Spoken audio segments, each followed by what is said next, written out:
Ik ben Alex Meij. Ik ben lid van Zaterdag Blamage. Ik ben al lid sinds 2000.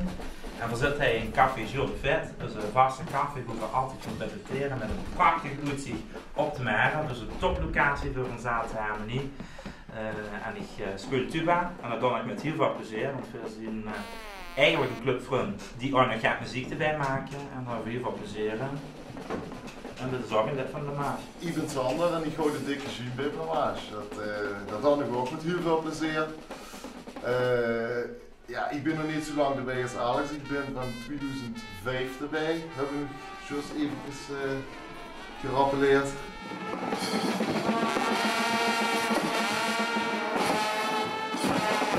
Mijn eerste optreden hoor. Met Blamage. Evenement 2005. Ja, ik vind het hartstikke chic voor bij die club vriend te zitten. We doen niet alleen met de vastelavond, gaat muziek maken, maar we spreken nog zo eigenlijk wel regelmatig af. We gewoon deks kamperen samen, wat houden kamp. We gewoon op stap, we drinken dus hier en der. Ja, het is gewoon hartstikke gezellig met z'n allen zo.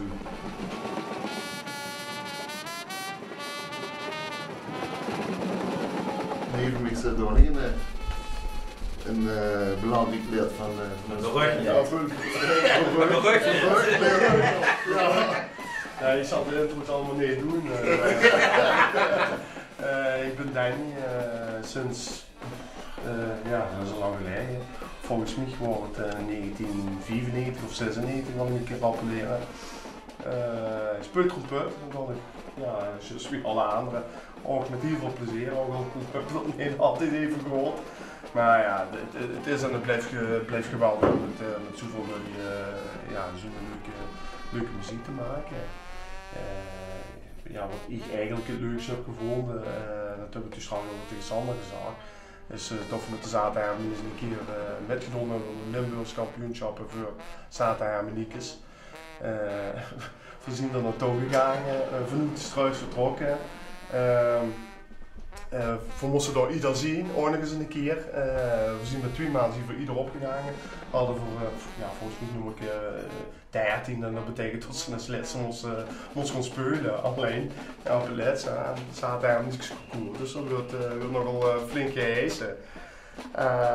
Totdat we op een gegeven moment met de commissie hadden gezegd van bijvoorbeeld met BL, want dat doen we eigenlijk altijd. Toen hadden we gezegd van, dat is wat we doen, we pakken eens een keer een rondje koffie. En we worden met 33 maanden voor de 33 tas koffie besteld. En die zijn nog alle 33 opgegaan. Dat heb ik toch al eigenlijk het leukste gevonden. Daarbij rondom voor daar gewoon eens een keer de prijs voor de Zaterdag-harmonie. Ja, dat is sowieso, met al die koffie kon ze me dan even voorstellen, maar ja, dat is wel gebeurd. En dat wordt natuurlijk de ereprijs voor een Zaterdag-harmonie gestegen. Ja, dat heeft ze gewonnen al. Ja. Een echtje voor die opgehad. Ja, dan kwamen we muziek te maken en weer kwamen we plezier te maken. Ja, dat is echt ongelooflijk, ja.